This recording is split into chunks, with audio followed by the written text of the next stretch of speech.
What's up, YouTube? I know it's been a while.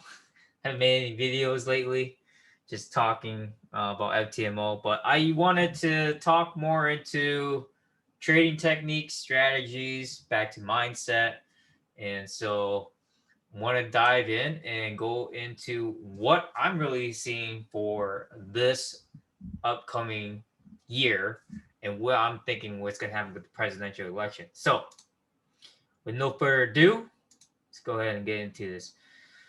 I want to showcase you guys US 30 first. I know a lot of people have been asking what are my assumptions on US 30 and how that ties in with the US dollar. So ultimately, let's talk about this. I want to pinpoint some key structures here for you guys, those that like to trade US 30 and those are really interested in seeing where Wall Street's headed. So if we were to go back and look at 2009, where we had the recession back in 2008 and then crumbled down into 2009 at the very low of the peak here, and then now it's coming right back to retest the 29,000 price, which I wouldn't be surprised if they try to shoot higher than that. Reason being is because you have to understand that Trump is a businessman, and for the Republican Party, they are going to try and bring all the investors back in. The big Fortune 500 companies going to come back in, and they're going to try and bring this up and make the most amount of money before the presidential election kicks for next month. So a month away from the presidential election, so it's very interesting to see where Wall Street's going and where the stocks are headed for the remainder of this month. And I know that we're only in the 5th day of the month, which is October 5th, but you guys got to look at and see where these prices are headed. And since they're at an all-time high, how much higher can it go and how much more it's going to keep going? But at the same time, if we face the recession and what's going to happen for next year, then there is no point trying to hold it for another buy, if you guys get what I'm saying. A lot of people are speculating, 2021 as a major recession coming up and maybe possible in 2022 to where we might end up seeing a falling in the housing market and a real estate crash. So, like I said, based on what I'm seeing right now, I wouldn't be surprised if they try and shoot Wall Street, US 30, also with the S&P 500, which is right here. S&P 500 has hit all-time high of this year. And so I want to highlight this price right here. 3,500. So S&P 500 drives the insurance companies, the life insurance companies, those that have life insurance. You should probably look into this market here, the S&P 500. So those that bought life insurance back in 2009 and up until now, you're gaining a lot of cash value, right? Accumulation.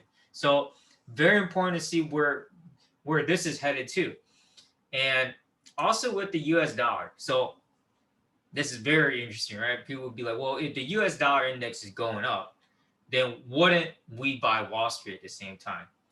Very rare does the US dollar currency index, the DXY, would follow the same direction in correlation with Wall Street.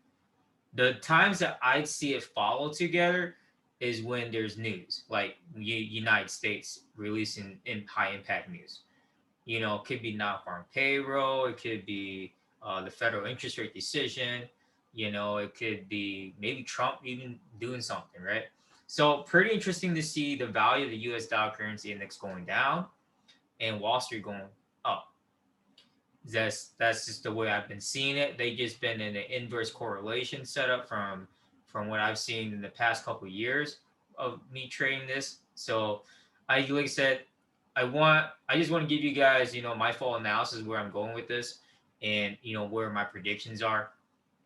And, you take it upon yourself whether you want to take this analysis and learn from what I'm doing, or you can do your own analysis, which I highly recommend because you have to understand your own technical analysis and your own fundamental readings, not my readings, but your readings, so that you understand for yourself where the fundamentals are going to hit hard, and when they do hit hard, okay, where is it going to drive the markets, right?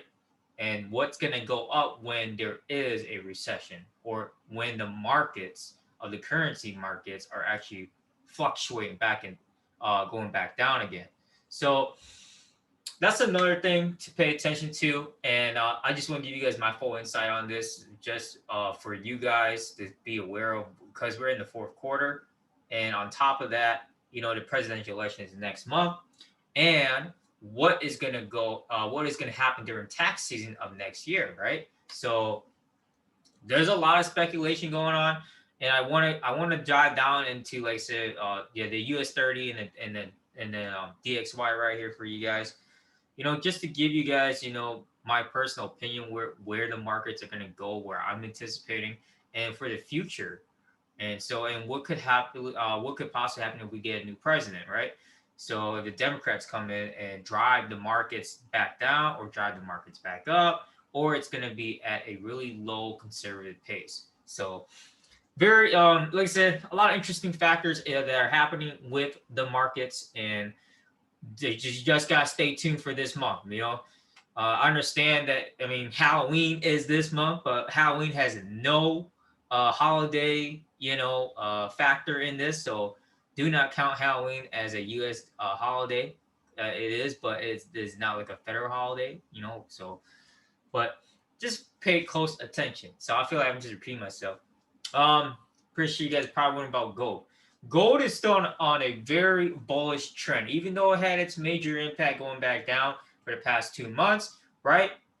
The critical prices to look into is 2,000 and the 1,900 price.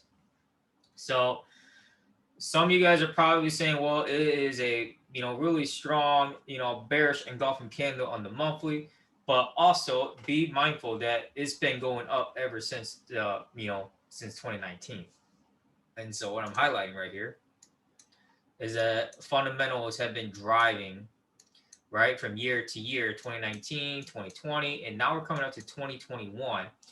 And so it has already broken, the previous highs already, which is this.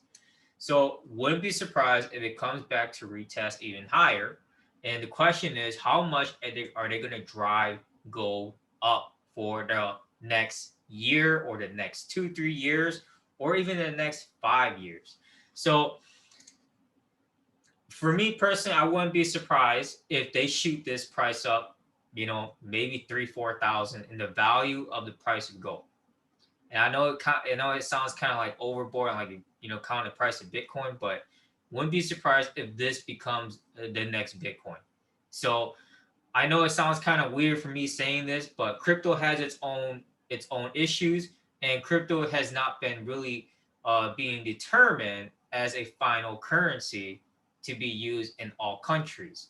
So just be careful, like I said, trying to use crypto everywhere. I mean, only certain things you can do with crypto. It's not like the United States is saying, oh, we're going to accept crypto in every single retail store and online vending. If that was the case, man, we'd be killing it. So the market for crypto would be skyrocketing. So it's just back to retail trading for the crypto side. So I'm not going to talk too much about crypto because during the fourth quarter or at the end of the year, crypto doesn't really gain any sort of value. Crypto just ends up going down in value, from this time and all the way till January. That's just the way I've seen it for the past couple of years. If you don't believe me, just go to Bitcoin here on TradingView. Everything I'm showing you is on TradingView. Just go look and see what has happened with them at the end of each year, right? So let's look at this. So November, right here, went down, right? November, steady, right? Try to retain this price here at 9,000-10,000. And then, so what I'm trying to showcase you guys is that there's not a whole lot of buying, from this time till the end of the holidays, at the end of December. And that's what I'm trying to showcase you guys.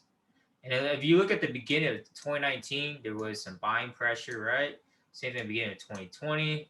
They're trying to hold this steady, but then it dropped back down. If you don't remember this, there was a major two major hacking issues, and also Ripple took a huge effect from the investors at that time. So there's a lot of fundamentals that come into play. But if you look at, if you look at Bitcoin on the monthly chart, is the only coin that has a trend and a structure to where you can pinpoint on technical analysis where you want to go with Bitcoin.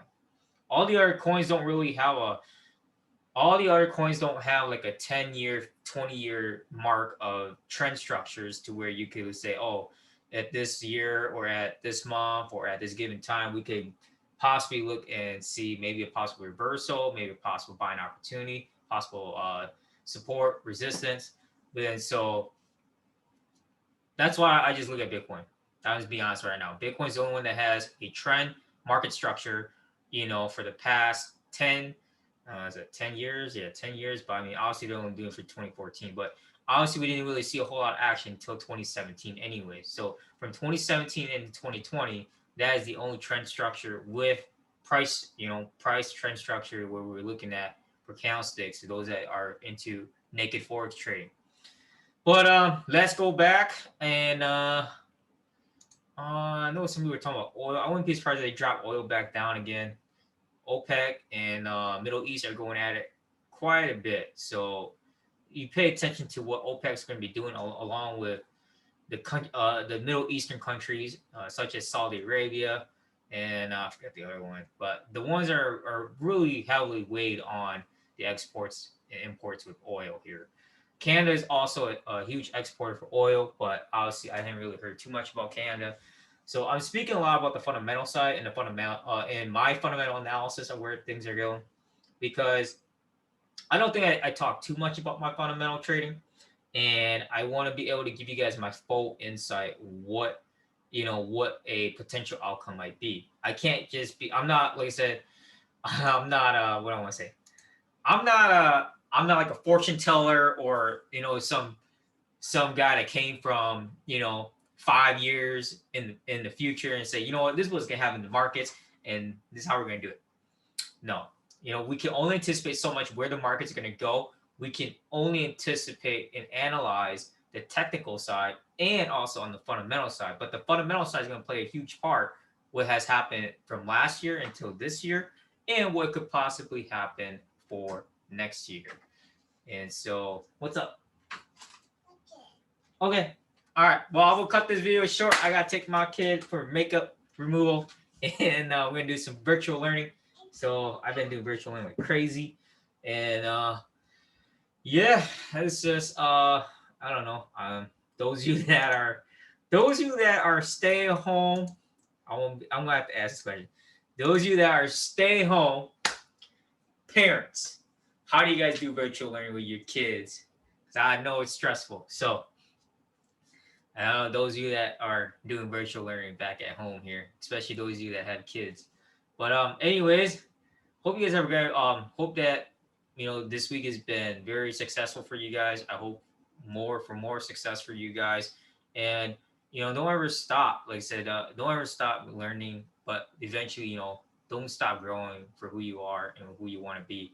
And so there's a lot, like I said, there's a lot more to life than just trading Forex. But like I said, you got to understand your own balance of life and creating your own lifestyle behind all that. So other than that, that's it, guys. Peace.